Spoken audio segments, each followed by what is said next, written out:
that participation in politics is a very important part of decision-making in a democratic setting. Now, you will agree with me that election remains meaningful when people come out en masse to participate and we have voter turnouts. It indicates inclusiveness. If we have people coming out to vote for elections, it means that there's a sense of inclusiveness, and it also shows significant participation. Again, it is important to also know that voters' involvement in politics shows healthy democracy. It means we have confidence in the system. That's why the market woman, the woman in Uselu will say, I want to vote, because she knows that if she knows that her vote will count, she would want to vote. Now, participation in politics also expresses, shows citizens' interest in the political process of a nation.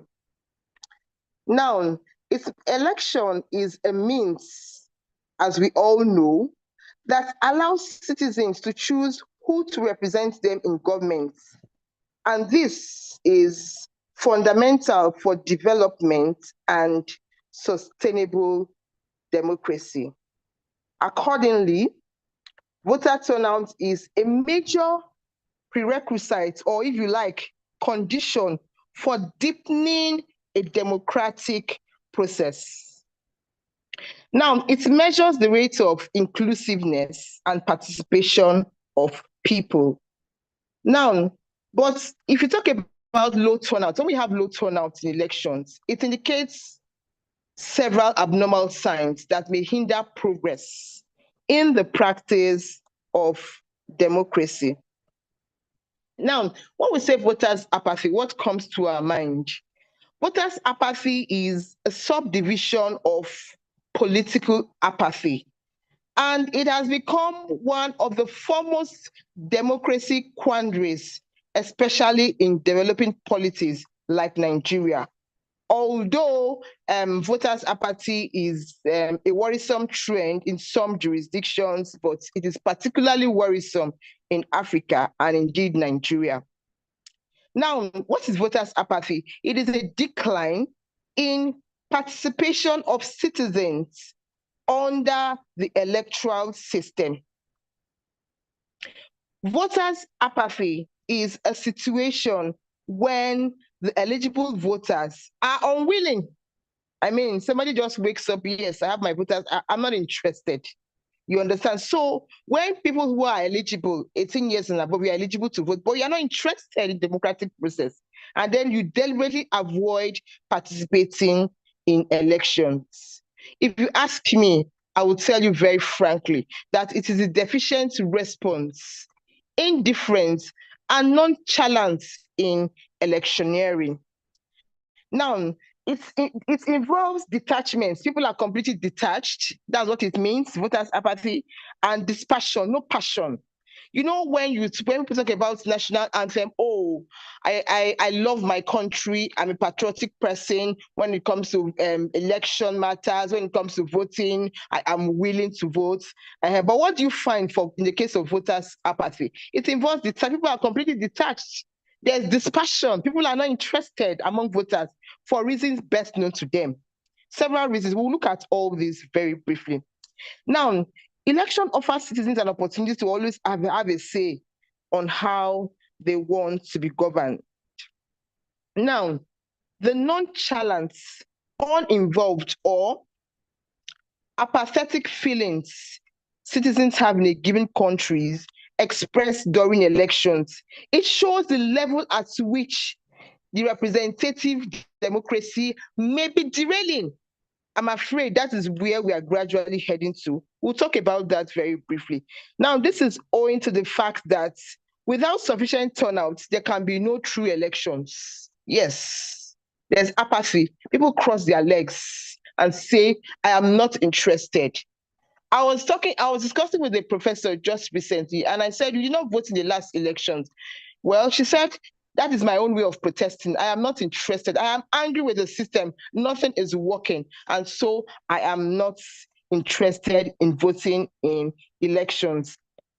So a low voter turnout reflects not the preference of the majority of the people, but that of a few individuals. Yes, I think we are kind of already looking at what's the impact of voters' apathy.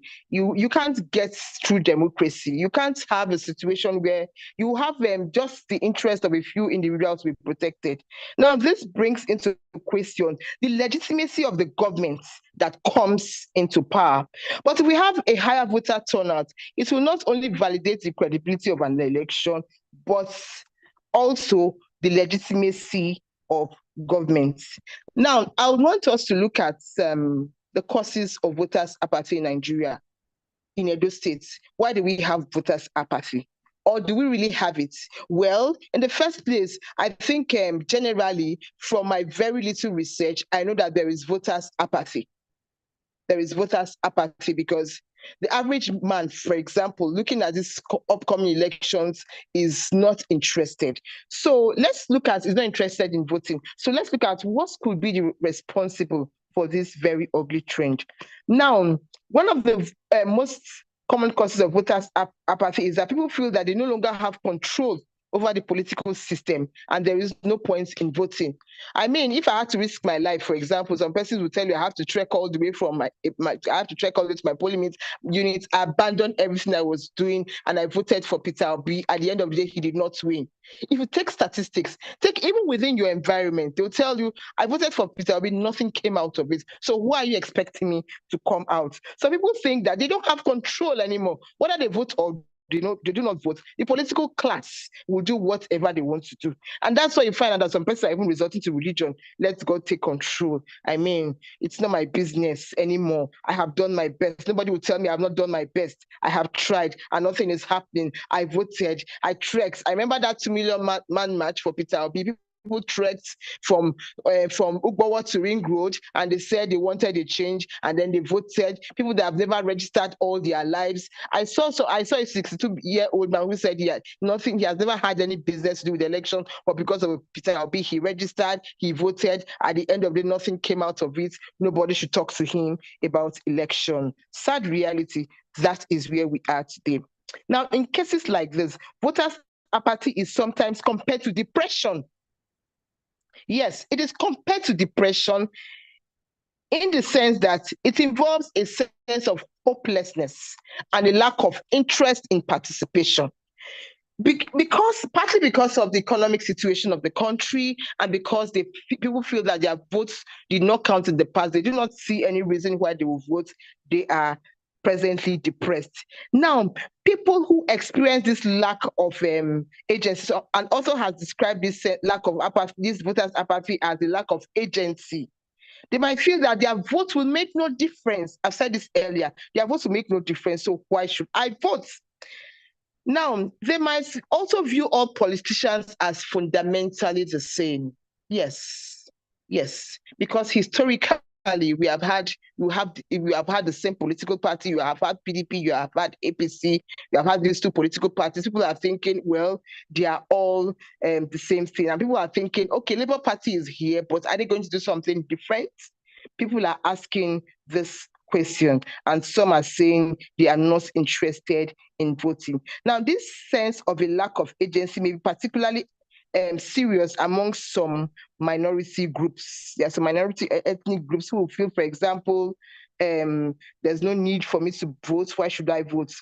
Yes. Another factor responsible for voters' apathy is bad governance. Now, and in many parts of Edo State, for example, you will agree with me that our roads are in terrible states. Some roads have started. I mean, the government started constructing some roads and they were abandoned. And the situation in some areas is now very worse. It's now terrible. Very, very, even worse than it was before they started to fix the road. You know, I have, for instance, today, I couldn't drive through Uwagboy today, for example. It got to a stage where the road was actually tarred, but it was tarred to a particular extent. And that was where it stopped. I had to park my car on the road to trek. But that is the reality of many roads that we find. Now, in the light of this erosion, you find out that many of our towns, water has taken over. Many of our streets, the roads, water has taken over. If I can give you, I would have given, I really like to see when I talk, because I would have done some slides, practical demonstration of some roads. There's a road close to Isiyo, for example, where there is no day that I don't have vehicles sinking on the road. And I'm sure that when the next rain falls, people will not want to pass that road. It is as bad as that, because in the long run, it is affecting the country, it is affecting movement, it is affecting the economy. So bad governance is one of the reasons why, it's one of the reasons that is responsible for voters' apathy. Now, the practice of politics and governance in Nigeria appears to be disappointing. Not that it appears, it is actually disappointing. You can see that feeding today has become a big deal. You can look at, speaking practically, looking at the average person can no longer boast of Gary that people will be able to drink and soak and even have enough to give to their neighbors. It's so bad that people are not even sure of the next meal. That is the reality of the situation. And you have bad governance, and you're talking about going to vote. People do not have food in their tummy, and you're talking about going to vote. Some persons have actually lost interest.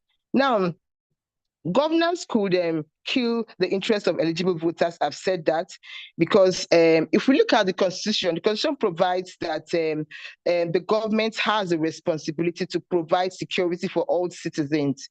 Now, when you talk about security is a complex concept. You understand? The Constitution provides that the security and welfare is the primary purpose of government. This means that even for food security, the government has a responsibility to ensure that every citizen has a right to food on the table. We're not saying that government should start cooking food and providing food for every citizen in the country, but we're saying that you must put structures in place to ensure that the man who has gone to school to read, the man who has a skill, should be able to put food on his table. But alas, that is not the situation we have in Nigeria. That is not the situation we have in Edo State. So now, okay, so we're talking about this situation now has worsened in Nigeria, because people no longer have confidence in government. There is voters apathy. Now, there is another thing we call do or die affair of politicians. Yes, do or die. And that's why you find out that security agencies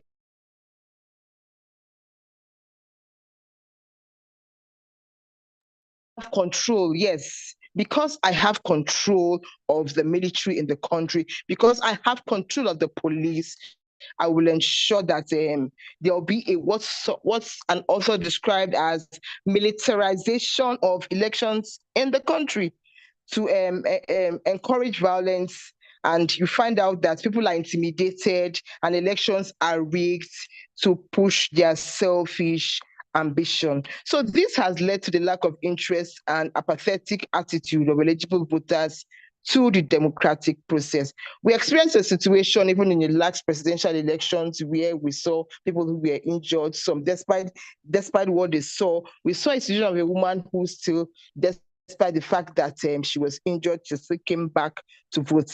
And we're asking whether that situation can still repeat itself in the upcoming gubernatorial elections. Now, I'm still talking the role of governments in ensuring an effective democratic process and having fair elections in the country. We're still insisting that economic security and social welfare are other aspects. These are key aspects of governance, which consist of we've talked about this, establishing employment opportunities and reducing inflation, eliminating hunger. I said the average man as we speak is hungry. In fact, in the country today, I think how many people earn up to 500,000 naira in this country. How many people can boast of that? But even at that, the money, the value of the naira is nothing to write home about. So you have graduates, people who have gone to school, earn 20,000 naira, earn 30,000 naira in a small private school. Now, how do you expect that kind of a person to even feed himself or herself, let alone feeding the family? And we're saying that there are poor facilities here and there. We look at our schools, we look at our roads, we have poor facilities. Yes, here is an aspect that is also key, and that is our justice delivery system. Our justice delivery system is one of the reasons that is responsible for voters' apathy in Nigeria. Sometimes you find a situation where the judgment does not go well. And for example, the last presidential election and tribunal, a lot of persons were hopeful. They were hopeful. I, as a lawyer, I was under trial because I went to my children's school. And when I went to my children's school, I was harassed by the teachers, and they said, please, madam, I beg, you could have called yourselves lawyer. You are part of this problem in our society. Yes, it was that bad. It was really that bad, because at the end of the day, when the result of the presidential election tribunal, people expected that Peter Obi was going to have it, and alas, he was not even second where he was third. So having that kind of situation, people are like, God, you find people holding their arms. Is there still hope for this country? Is there still hope for Nigeria? Is there still hope for Edo State, given our justice delivery system? Well, I'm going to talk about my views about the way forward. So, like we said, when we have judicial decisions that do not go down, that do not go well with the views of the ordinary man, now people lose confidence in the justice delivery system. There are some persons will just feel resorting to self-help is best for them. And that's why you find out some persons say, I beg, instead of me to go to court, I want to go to Ayilala. But I dare say that life will be nasty, brutish, and short if we don't use our justice delivery system. For me, in as much as the system, it appears discouraging, but as far as I'm concerned, we must still key into the highest form of civility, even though the situation is not encouraging.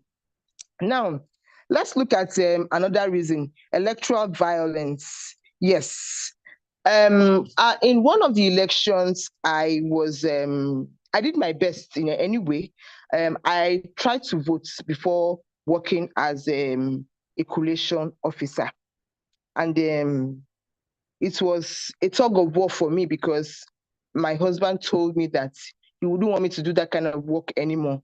But I just have a different view. I feel somebody else, anyhow, you find a situation where we must do the job. Somebody, it's not a ghost that is going to do the work. It's a human being that is going to do the work. I will need people whose integrity we can say this person is a man of integrity, is a woman of integrity that will be involved in a coalition of results that will be able to deliver no matter what, even when there's a gun on the person's neck. But even at that, I remember that one of the experiences I had here in Benin when I worked as a collation officer, it was actually God that saved me, because luckily for me, I was able to pack my things, and then we were able to find our way. Even the police officers were already running away.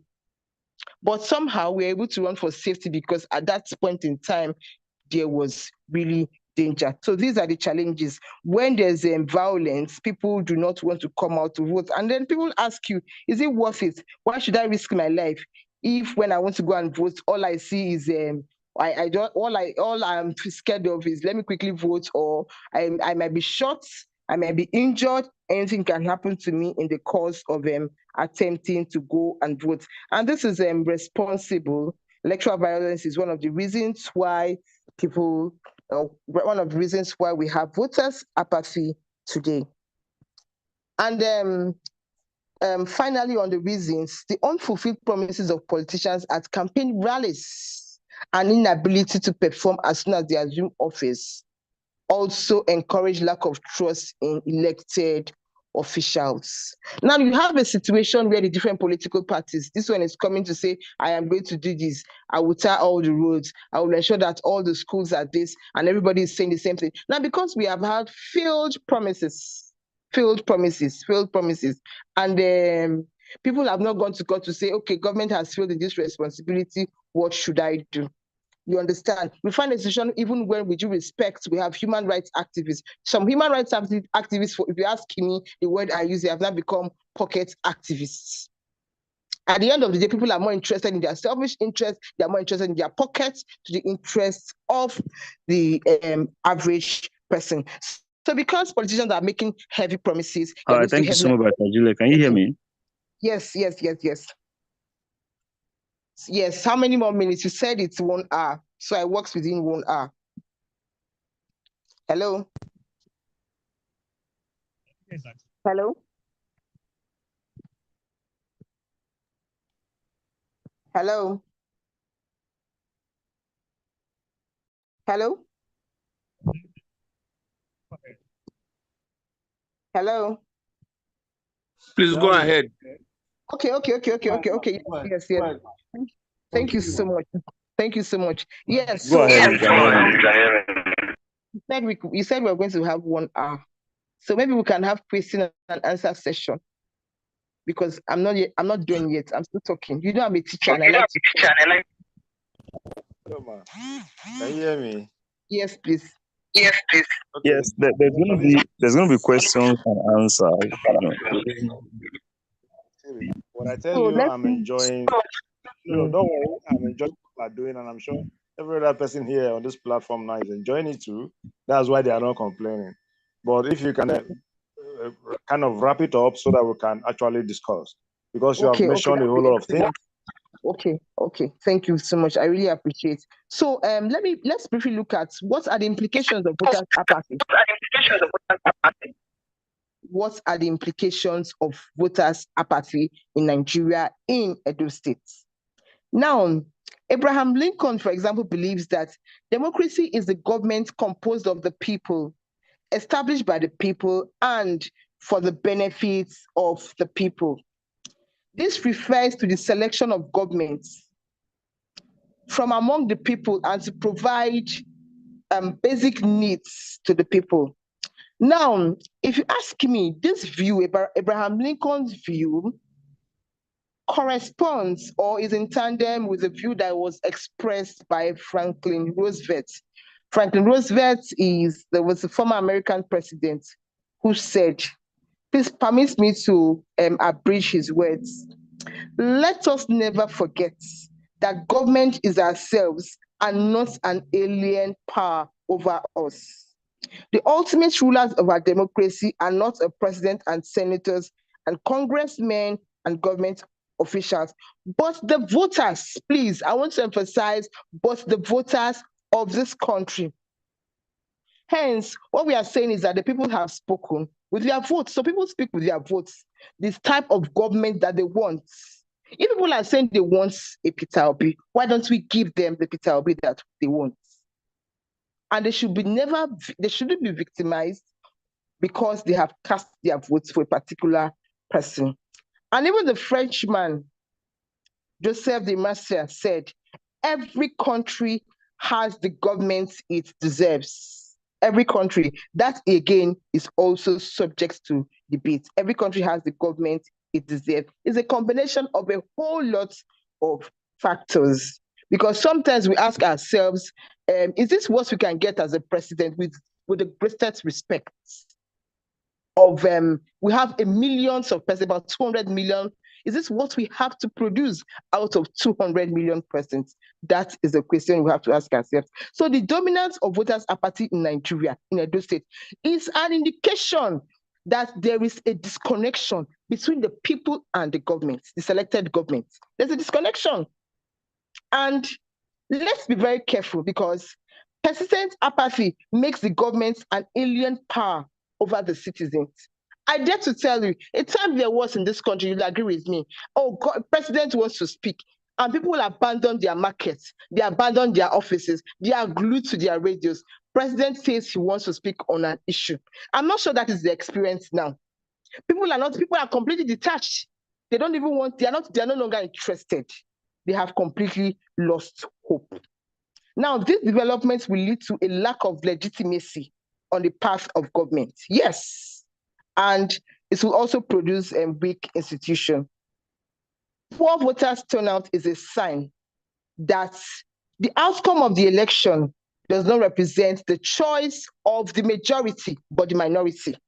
If people don't come out to vote, if there's voters' apathy, it means it is technically a selection because people have lost interest in government, they have lost interest in the system. So at the end of the day, you have a selected few that they are promised, don't worry, come out and vote. So that is exactly the reality of the situation we find ourselves in Nigeria. So in conclusion, I would just wrap it up by saying that voters' apathy poses a significant threat to our democratic process in Nigeria, whether we like it or not.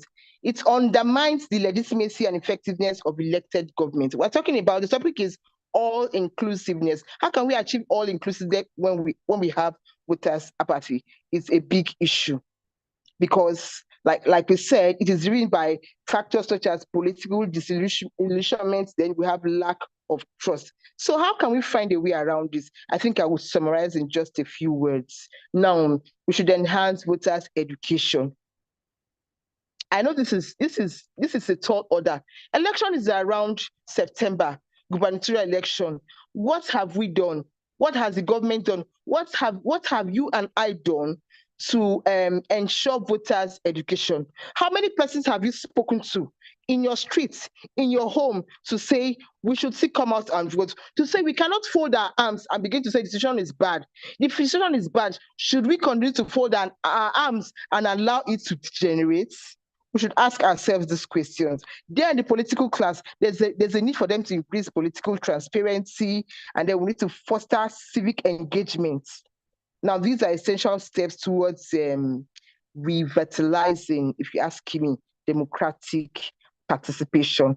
I'll just wrap it up here so we can have a robust interactive session. I want to say a very big thank you for this opportunity to share my thoughts. Thank you so much. I shall make the slides and the papers available for those of us who might still want to read, so that we can continue to interrogate issues, we continue to discuss and put heads together on how to ensure that we have a better Nigeria, we have a better Edo State, that we can have a better Edo State that can be a symbol, that can be a figure for the other states to follow. Just like we're talking about, is it Abia Imo State that we're saying that, oh, we have a state now under a Labour Party. Okay, it means that if one state can do it, go and check out what that state is doing, and then we can say, okay, yes, we can also have a situation where those states too can also be a model for effective governance in Nigeria.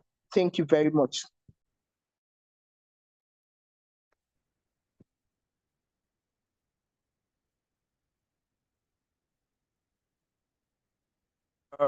Thank you so much, Mr. Juliet. Okay.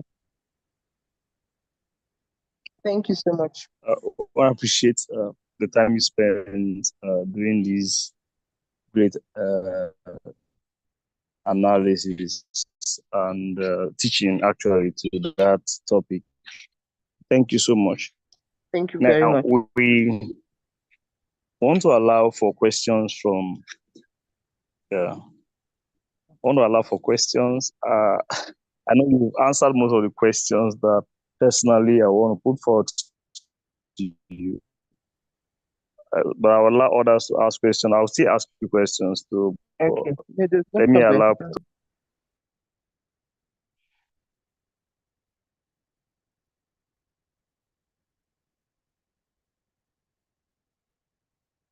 All right. Okay. Nobody's asking questions. All right. I can ask questions, so if you don't ask me, I will ask you. You did a great job as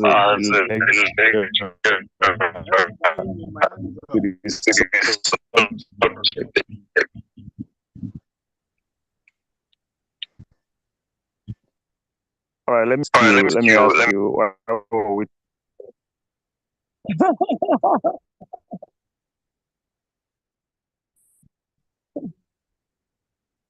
Okay.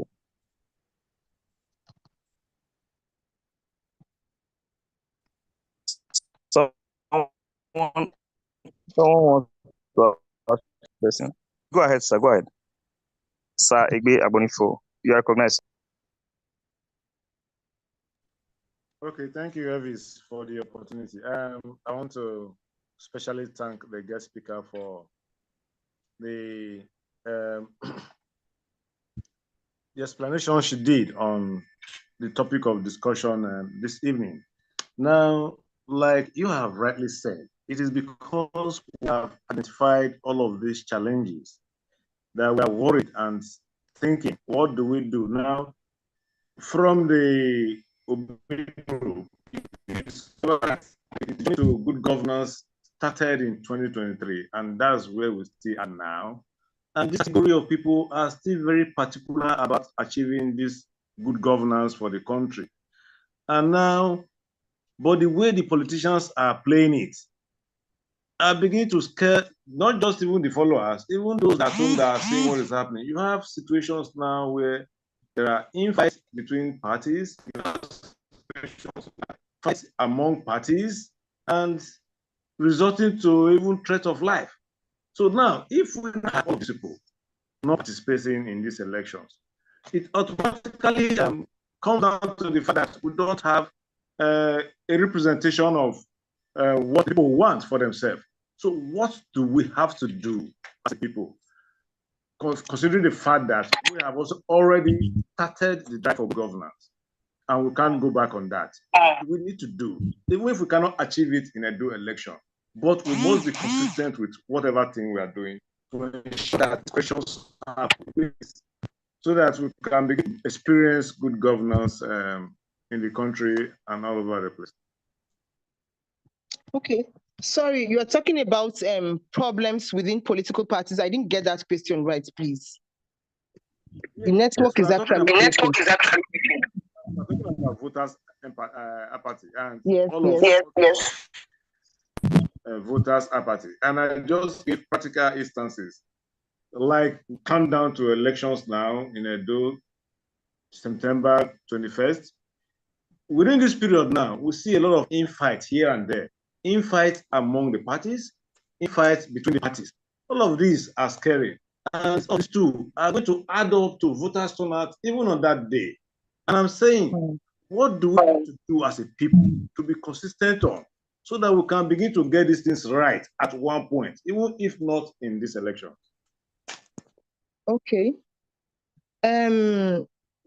I agree with you. That's the reality of the situation.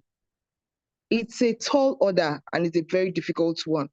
Even as a person, I have to be honest with you. If not for the fact that I have made up my mind that there's no giving up, there's no giving up, I would have just said, I beg, everything, I beg, I'm not interested. But we cannot continue to fold our arms. We're having a discussion now. I think this is one of the things that we are doing. We are brainstorming now. We are putting heads together.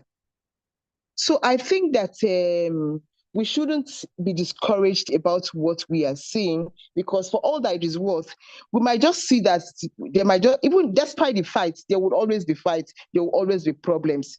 You understand? Despite all these challenges, if you ask me, I think that if we should now look at candidates, for example, candidates that genuinely mean well for the states. Speaking down to Edo State, of course there are problems, fighting and the problems that we have is a reflection of our society.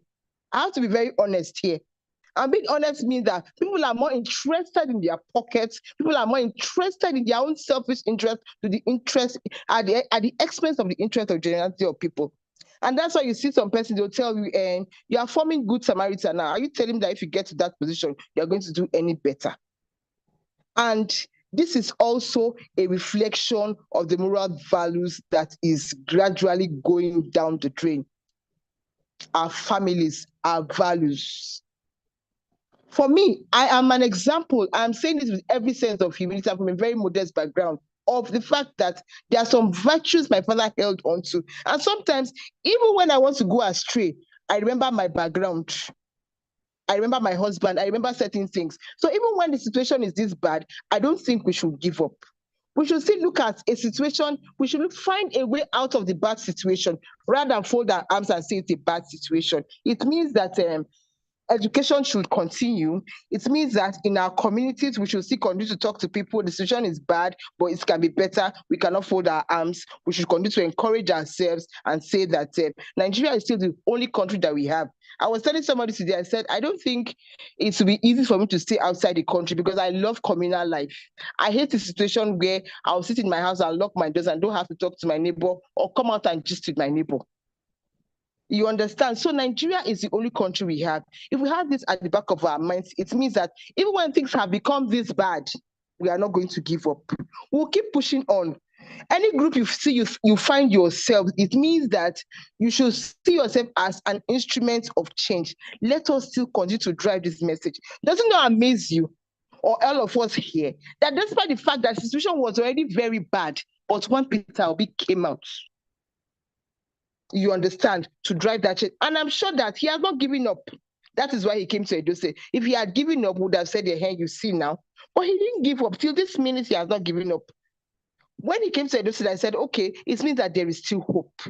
There is still hope. Please let us not give up. That's my view. Thank you very much.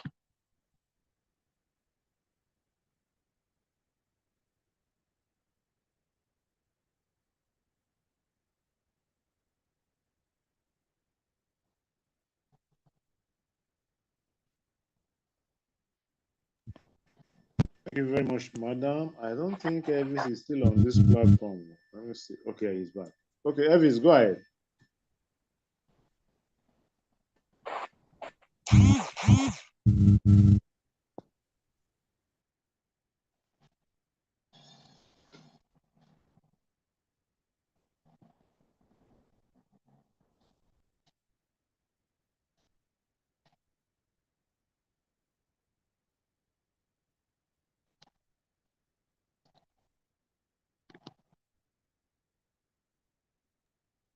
Hello, Elvis, are you there? Okay, will there be questions from participants on this while we are waiting for Elvis? I'm sure Elvis is battling with his network. But again, while we were waiting for questions, man, I'd like to ask now, because from this discussion that we have had this evening now, there's no way we can put aside the government in all of this. Now, what do you think the government should be doing? For instance, the government in power now, to encourage voters, to discourage voters' apathy, ensure that people comes out. What are the things they should be doing beyond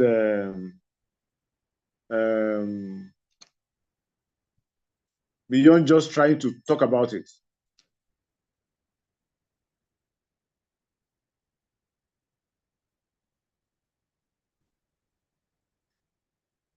Did you hear me, ma?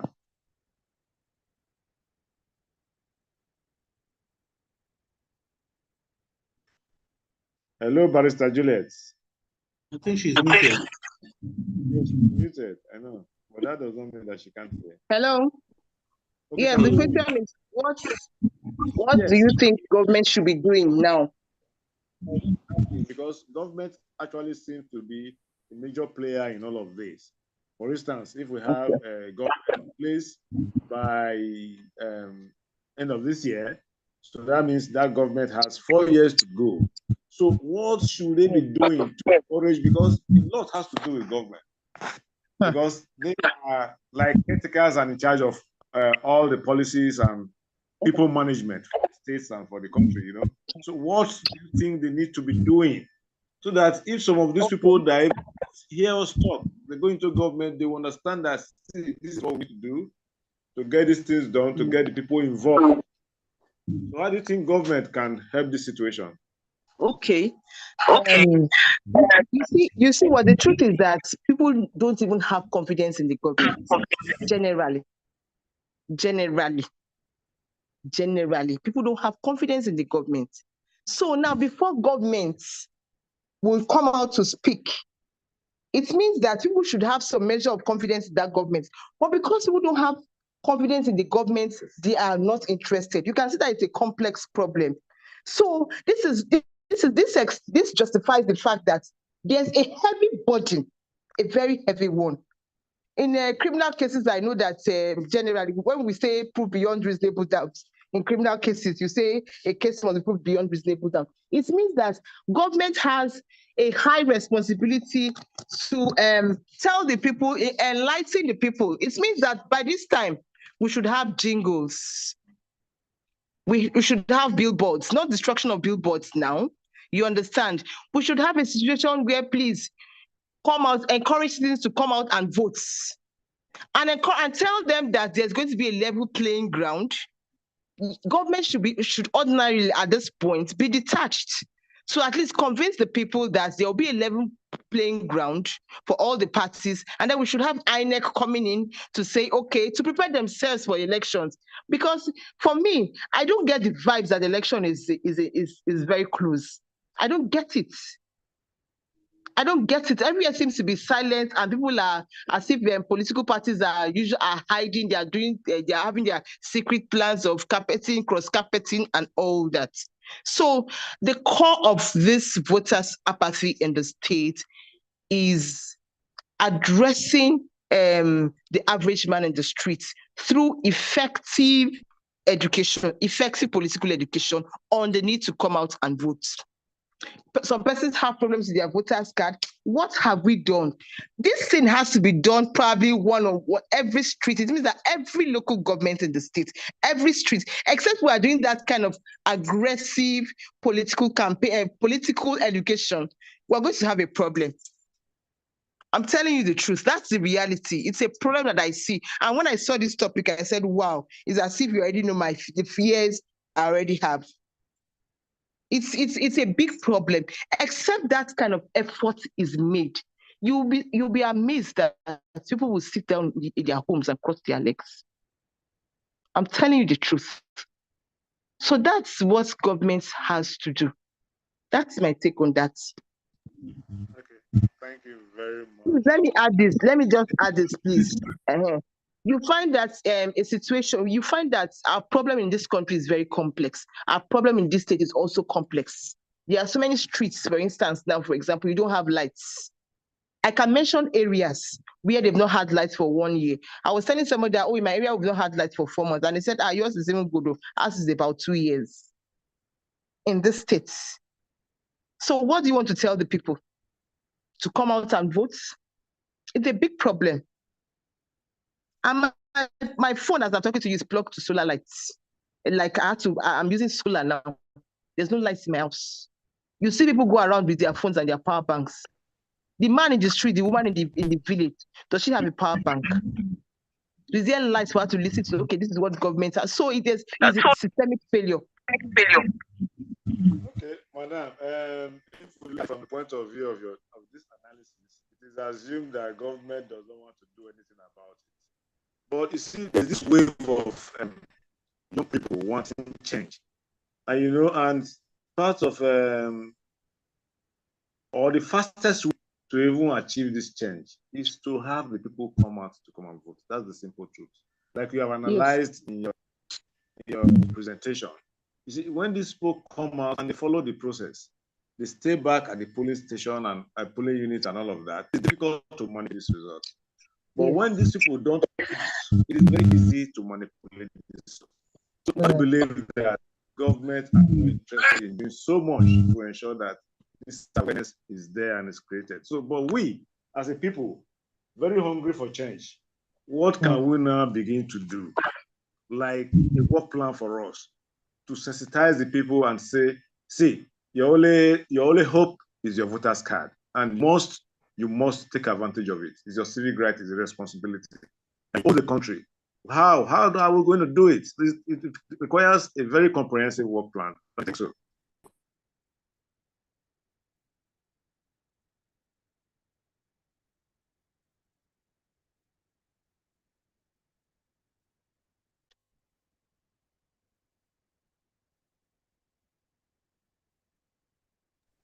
Hello.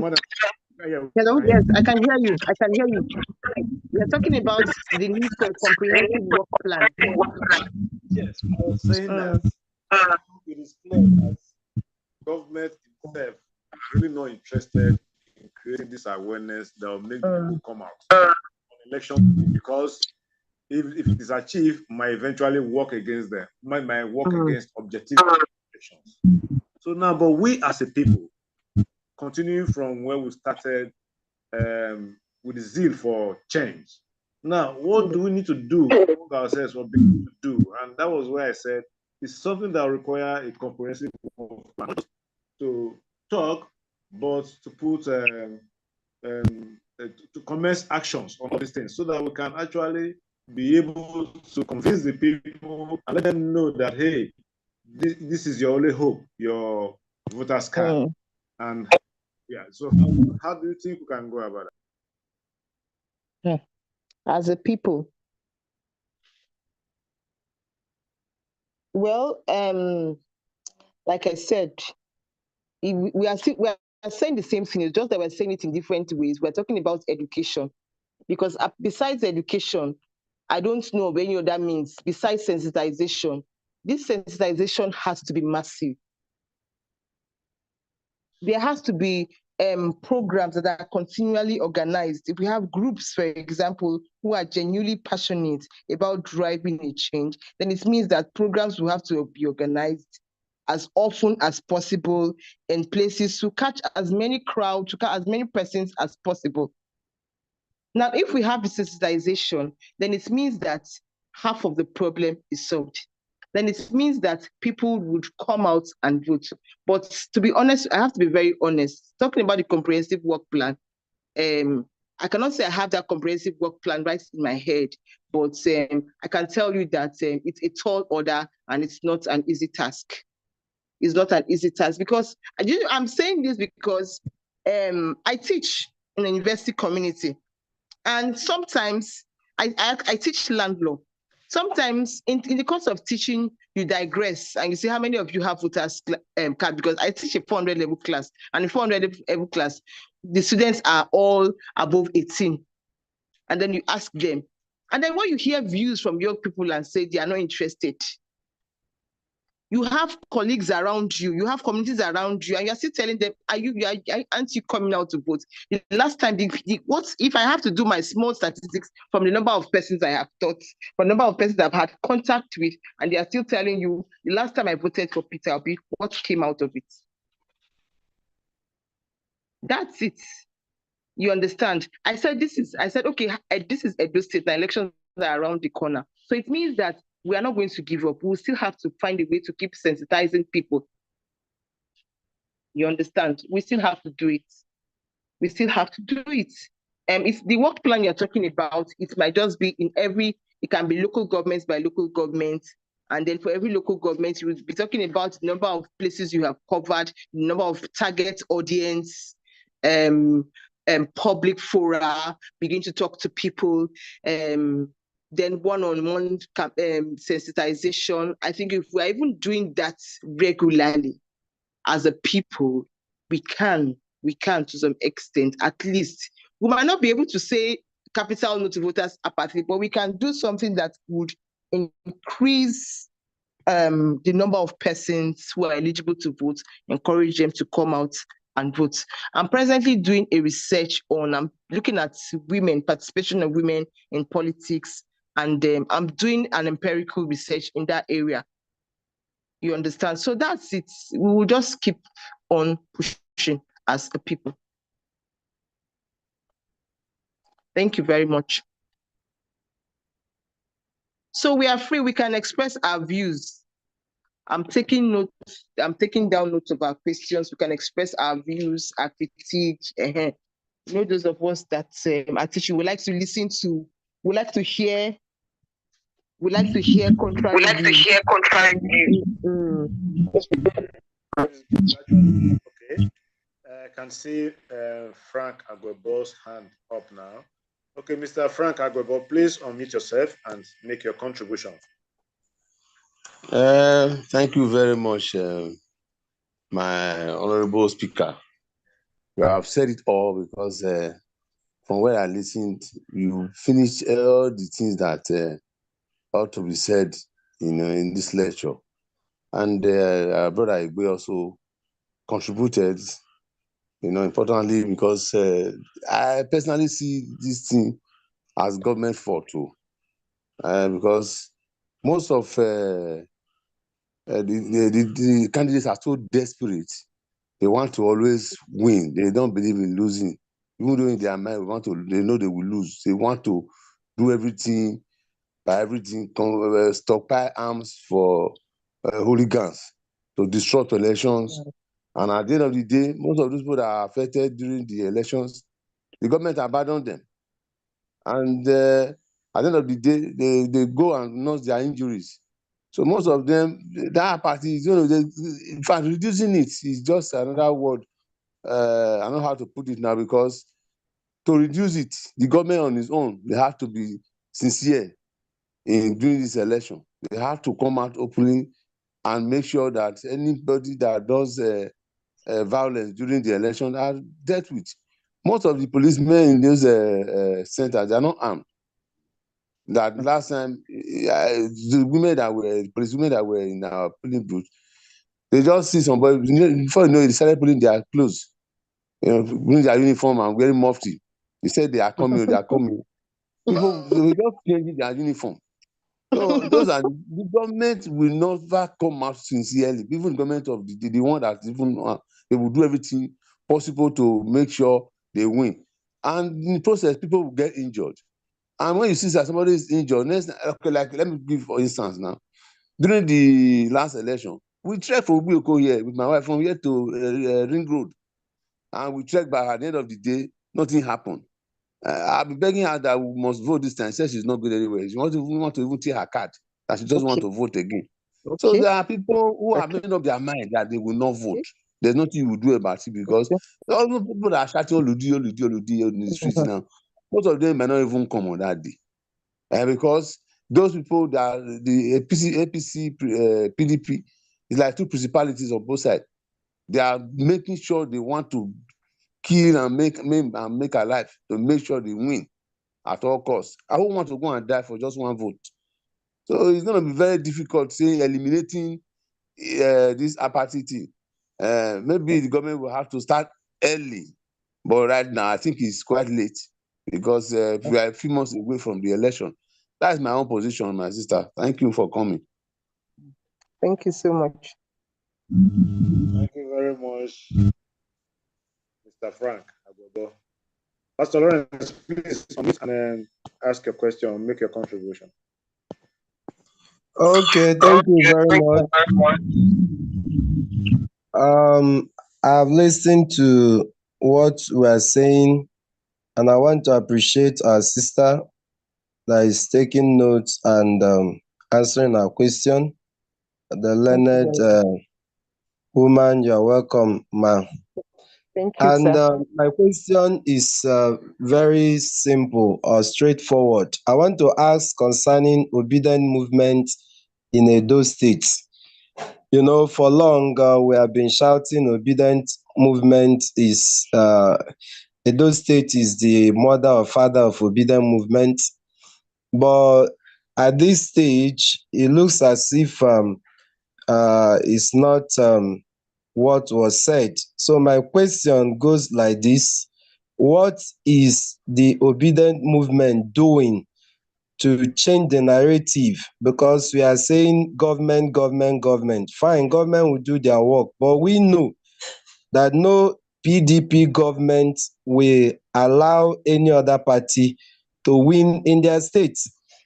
Likewise, no APC government will want anybody to win in their state. So I really want to ask this question straightforward. What is Obidient movement in Edo State doing? One, to sensitize the people. Two, to have one candidate. Because of various party affiliation, Obidient movement has been divided in Edo State, and it's making it difficult for Obidient movement to have a voice. But I believe that Obidient movement is about capacity, about integrity, about who can deliver, who can do the job.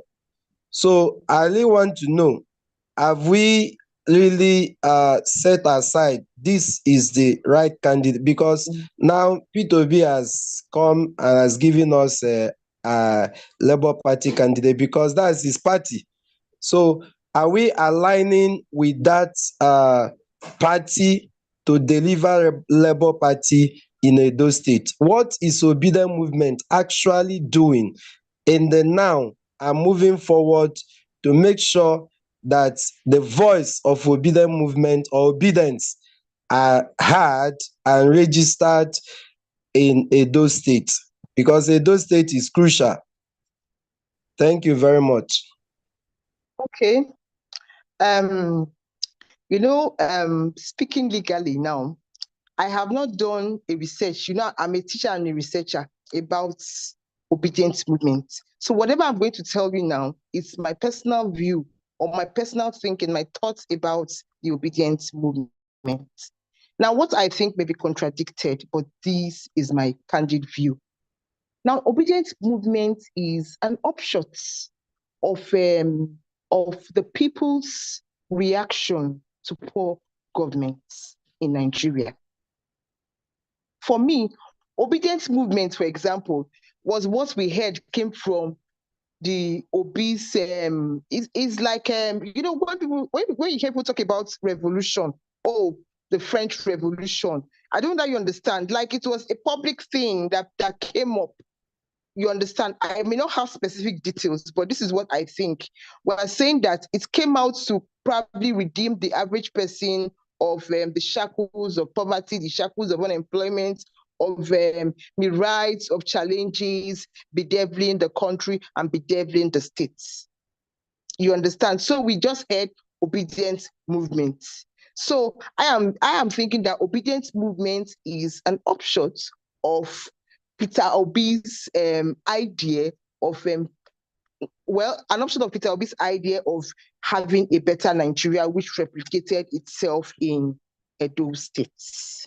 You understand? For example, the 2 million man march, it's comprised of different groups that came together and people said, oh, this is obedient movement, saying no to poverty, saying yes to good governance, that we have had enough, we need good governance. Now, take it or leave it. That was one movement that changed the ideology, that changed the views of the average man in the streets. The sensitization was becoming very beautiful. You find them, I still have videos of the incident of October 1 that year, where people came out and said this is obedient movement comprising of different persons. Now, the government of the day was even ashamed. You just sit down in your office and you are wondering, see the crowd. For the first time in my life, I saw sincerity of purpose in this country. I saw people who spent their private resources, spend their private resources to get t-shirts and caps and say, this is obedience movement. We want a change. We want a better Nigeria. Now, so I might not be able to give you further details, but these are my views, like I told you. Now, what is happening now? Other parties are now looking at like APC, PDP, you find them finding a way to aligning themselves to obedient movement. For me, if you ask me, I don't want to call it a trick, but I want to call it a strategy on their parts. You understand? Though deceptive in a way, whether we like it or not, because it's a strategy to curry the favor of the obedient movement who were kind of loyal to Labour Party. And because Peter Obi is under Labour Party, so he was just associated with anything obedient movement. So it was strange because we then seeing some person said, you see PDP, you see APC, they are saying they identifying themselves with obedient movement. So they sat down and they thought about how do we win people? That's why the whole idea came about. Yes, for me, I have my views, and my views are mine. I mean, at this age of my life and this stage of my life, I should be able to say this is what I want for myself. I cannot see myself, imagine myself, you are cross-carpeting, you are going from A to Z. It doesn't speak well. If I see a candidate, for example, and I want to go for I will go for that candidate. For example, I have great respect for Olumide Akpata. he has a track record of impacting heavily on the NBA, the Nigerian Bar Association, which is one of the largest associations in Africa. And for that, he is coming under Labour Party. This is a personal view. I would support him. I would vote for him. It is a personal view. You understand? And I would work with anyone who is supporting him. That's a personal view. You understand? So for me, I realize that because so many persons have selfish interests they are pursuing, okay, they are here, they are there, they are here, they are there. Sometimes it doesn't really work well. So for me, it is better to have this unity of purpose for people to come together and say, this is the direction we are pursuing. When it was the time of Peter Obi, you can see that people were enthusiastic. They wanted change. This man came out to tell you this is how he's going to run the country. Cut down wastes and we'll have a better Nigeria.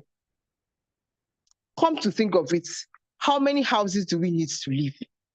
We are all going to die one day. And at the end of the day, it is the kind of impactful life that you live as a leader that matters.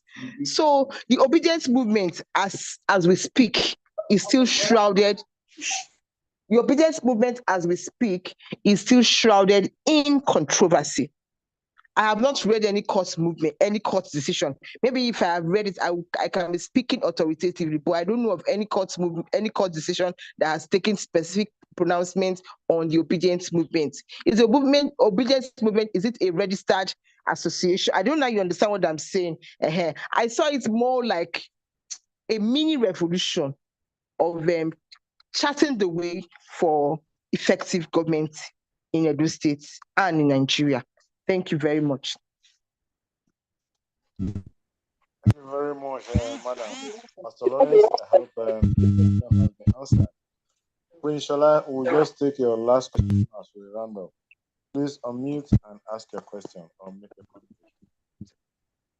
Thank you very much, sir, for yielding the mic. My regards to the speaker and everyone in the meeting.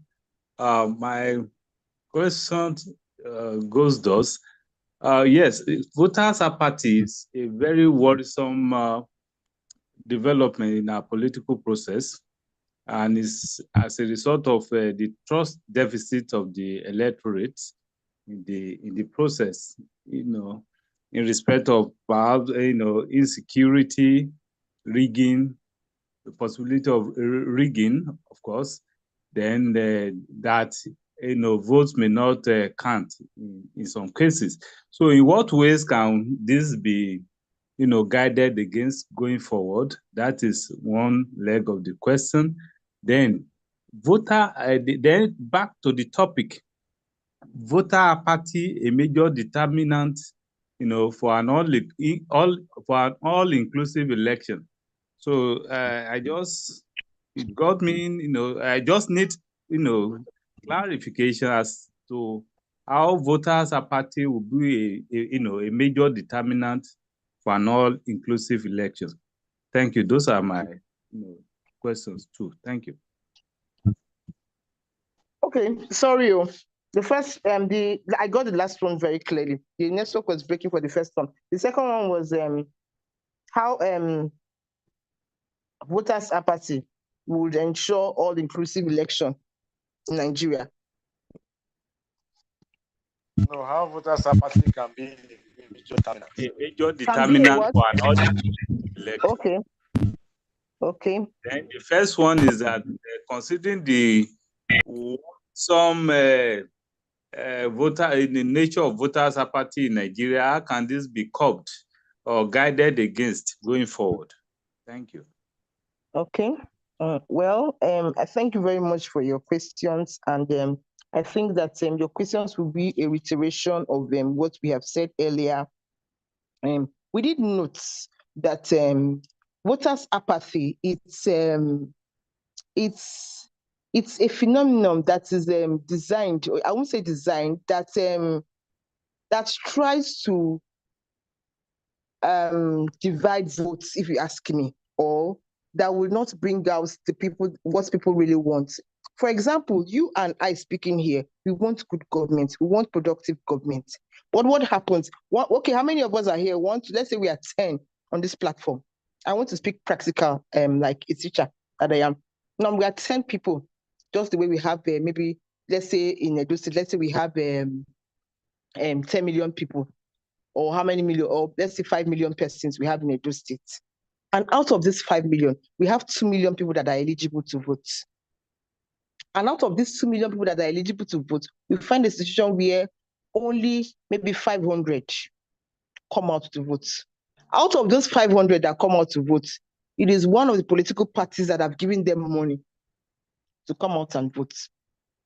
So at the end of the day, this voters' apathy, it will be a clog to achieving all-inclusive election in the states, because it's not going to include everybody.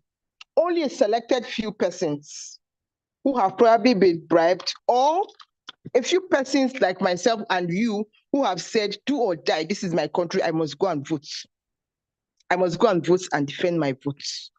So I hope that has answered your question. Then you said, how can we still address voters' apathy?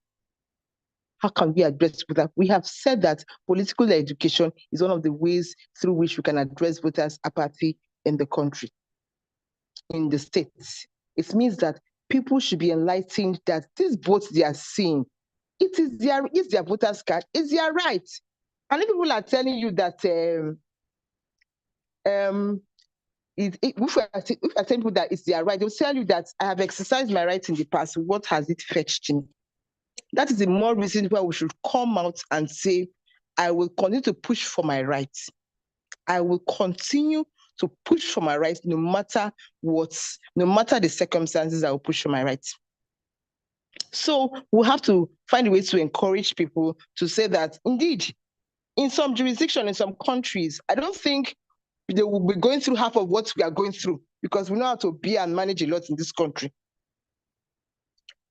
That there will be no revolution, you will not find people in the streets. People will tell you, if we come to the streets, what will happen? I was discussing with some youth recently, and I said, in my days as a student, I was an activist as a student. And there were times that we trekked from main gates to Ring Road to Government House. You understand? People are saying that, for example, will you ask the average student now, for example, to do that? We don't see that anymore, because we have lost our values. I'm calling a spade a spade. We have lost our values, and we are more interested in our pockets. We are more interested in what do I stand to benefit. You understand? So for voters' apathy, as a people, we have to keep encouraging ourselves. We have to keep sensitizing people and say, please, let's come out and vote. Let's come out and vote. We cannot fold our arms and leave it for them. When people tell me that they won't come out and vote, I say, so are you going to leave it for them? Will you leave it for this political class to begin to do whatever to them? It means that you will have no justification to complain. There's no justification to complain, because after all, you did vote. It means that you are comfortable with the situation of things in the country. So we don't see this sacrifice anymore.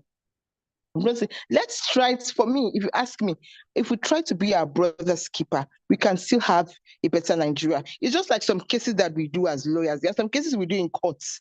We are passionate about the cases, and we don't collect a kobo. I'm a member of an organization, for example, the National Federation of Female Lawyers, and we go as far as pursuing people's rights without collecting a dime from them, and we get justice. It's the same thing with our people. We cannot say, okay, the situation is bad. We have to take it upon ourselves to sensitize ourselves and tell ourselves that the situation is bad. It has gone this bad. It has never been bad for me since I was born. I have never experienced this kind of economic hardship. I've never seen where a rubber of Gary is beyond the reach of the average man. I have never seen this situation. I think in some other jurisdiction, this is even the reason why they should tell themselves, we will keep pushing, we will not give up. So it still borders on sensitization and education. Thank you very much. Thank you very much, madam.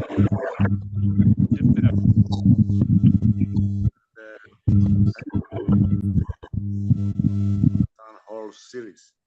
I think what we have established here this evening from this very interesting discussion is that we have to keep talking and keep advocating perhaps if we are able to organize ourselves enough and make it very massive, who knows? Maybe government might even join us in the crusade. So but let's see how we put ourselves together with the spirit with which we wanted good governance and keep the fire burning. Thank you very much, and I want to thank everybody that took time out to be part of this town hall discussion series. I want to enjoy you to also join us next week Saturday. We'll also be looking at the Obidient movement. Why are we not getting the same response that we got at the federal level during the 2020 election? Okay. Thank you very much. Thank you very much. And thank you, everyone. Thank you so much. I want to say a very big thank you for this opportunity. Thank you very much. I really appreciate you.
But no coming to. I was not the person that opened the gate. Oh, Mama Kalaba that opened the gate.